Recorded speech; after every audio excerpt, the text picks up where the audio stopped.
The Bihar teacher history maker, मेरा mobile मेरी शिक्षा के इस मंच सभी सदस्यों को मेरा नमस्कार।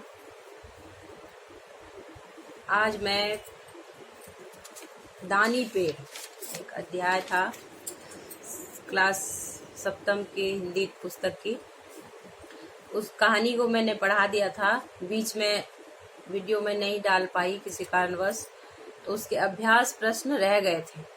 आज मैं उस अभ्यास प्रश्न पर प्रकाश डालूंगी, आप लोग ध्यान से सुने।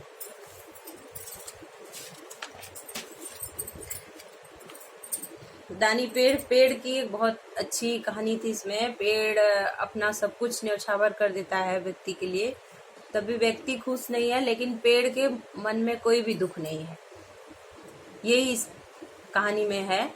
और पेड़ का जो अपने आप को न्यौछावर करने का इसमें वर्णन हुआ है, वो बहुत ही अपने आप में बहुत ही अच्छा है। इनका लेखक सेल स्लीवर स्टाइन जो थे, उन्होंने इसका बहुत अच्छा पेड़ के बारे में चित्रण किया है। वैसे भी पेड़ हमारे साथी हैं, पेड़ के बिना हमारा जीवन चल ही नहीं सकता। और वृक्षारोपण अभी का मुख्य उद्देश्य है, हरियाली फैलाना, अपने पृथ्वी को हरियाली देना, ये हम सभी का परम पुनीत कर्तव्य है, जिसके तहत बहुत सारे कार्यक्रम भी चल रहे हैं और सरकार भी चला रही है, और खुद भी लोग जागरूक हो चुके हैं और सभी पेड़ लगा रहे हैं, पौधे लगा रहे हैं सभी उपलक्ष्य पर। जन्म, मृत्यु, विवाह ऐसे मौकों पर लोग पेड़ लगाना एक पुण्य का काम समझ रहे हैं और कर भी रहे हैं, बहुत अच्छे से कर रहे हैं, सभी कर रहे हैं। 15 अगस्त 26 जनवरी के मौके पर लोगों ने वृक्षारोपण करवाया, जन्माष्टमी के मौके पर किया। मतलब ये इन सारी बातों से ये जाहिर होता है कि हम लोग अब जागरूक हो रहे हैं, क्योंकि चारों तरफ हमारा वायुमंडल बहुत ही प्रदूषण फैला हुआ है और इस प्रदूषण की वजह से ही अनियमितता हो रही है, प्रकृति अनियमित होती जा रही है। इन सब से बचने के लिए पेड़ पौधों का होना बहुत ही आवश्यक है। तो इस कहानी के माध्यम से एक पर्यावरण से संबंधित भी एक कहानी हो सकती है कि पर्यावरण के चैप्टर में हम पढ़ते हैं कि पेड़ पौधे हमारे लिए कितना लाभदायक है। तो ये हिंदी की कहानी है दानी पेड़, लेकिन ये इसको यदि हम देखें अच्छे से माने तो ये पर्यावरण से भी संबंधित है कि पेड़ कितना लाभकारी है हमारे लिए। पेड़ अपने आप का सब कुछ न्यौछावर कर देता है मनुष्य के लिए और बदले में कुछ नहीं लेता है। यही उद्देश्य था, यही संदेश था इस कहानी में, यही संदेश है। तो ये हमने सारांश में कुछ चर्चा कर लिया और इसके अभ्यास प्रश्न रह गए थे, जिनको मैं आज प्रकाश डालती हूँ। पेड़ से सब कुछ लेने के बाद भी आदमी खुश क्यों नहीं था?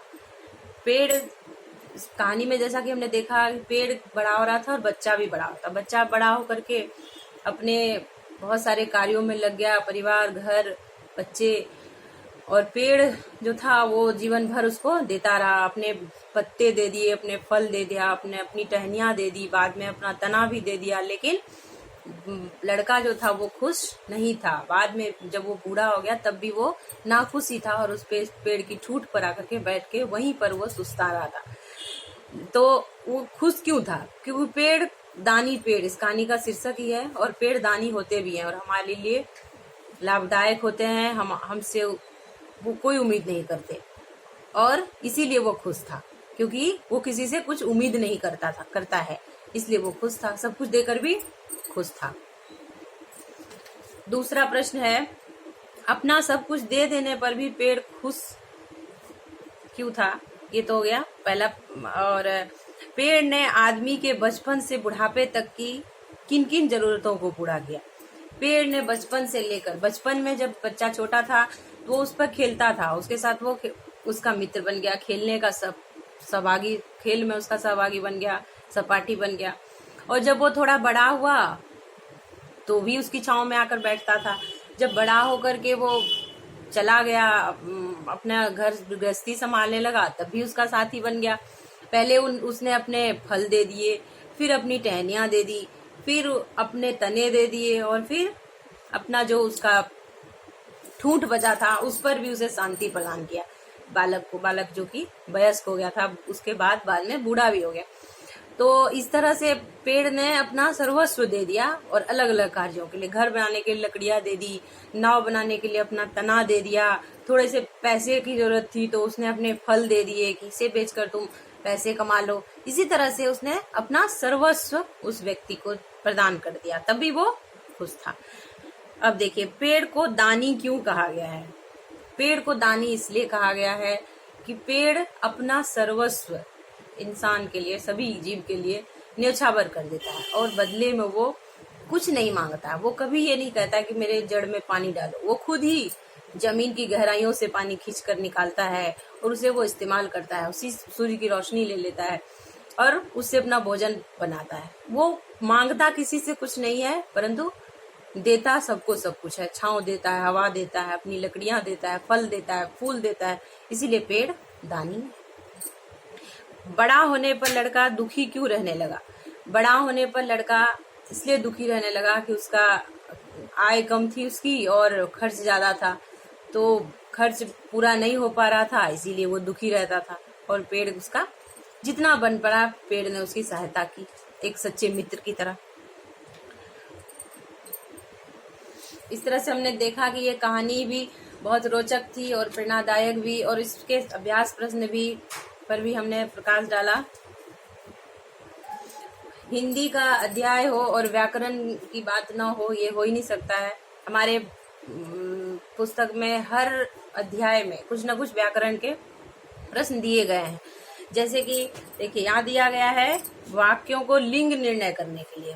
वाक्य बनाना है, लेकिन ऐसा वाक्य बनाना है जिससे उनका लिंग का निर्णय हो जाए, पता चल जाए कि ये स्त्रीलिंग है कि पुल्लिंग है। तो अब देखिए, इसमें दिया है शाखा। शाखा क्या है? स्त्रीलिंग है।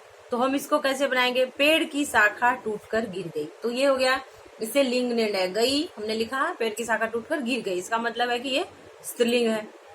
आम, आम पक गया, इस तरह से बोलेंगे।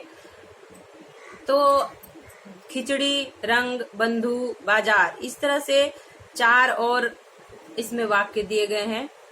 ये आपका गृह कार्य है, इसे आप बना करके लाएंगे और मैं इसको देखूंगी। लिंग निर्णय का मतलब होता है कि हम शब्द का स्त्रीलिंग है कि पुल्लिंग है उसका निर्णय कर ले। तो हम ऐसा वाक्य बनाएंगे जिसका कि हम निर्णय हो जाए कि ये कौन सा लिंग है, स्त्रीलिंग शब्द है या पुल्लिंग शब्द है। तो मैंने 2 वाक्य बना करके आप लोगों को बताया, बाकी सब बच्चे बनाने का प्रयास करेंगे जिससे कि अभ्यास हो जाए और अभ्यास करते रहेंगे। तो इस तरह से हमारा ये अध्याय खत्म हो गया। वर्ग सप्तम का हिंदी पुस्तक की ये 4था पाठ था, दानी पेड़, इसको जो कि आज खत्म हो गया। और अगले वीडियो में हम फिर अध्याय 5 के बारे में चर्चा करेंगे। और अध्याय 5वां हमारा भी बहुत ही रोचक है, बहुत ही अच्छा है, इसके ऊपर हम चर्चा करेंगे। आशा है आप लोगों को अच्छा लगेगा। ये मेरा ये प्रयास होता है, रहता है कि आप लोग मेरे बताए हुए कुछ मार्गदर्शन से लाभान्वित हो सके, इसीलिए मैं कुछ न कुछ बताते रहती हूँ। बीच बीच में इस कुछ दिनों से नहीं आ पाई, वीडियो नहीं बना पाई, कुछ कारण रहा। आगे मैं अपना वीडियो इसी तरह से शेयर करती रहूंगी। धन्यवाद।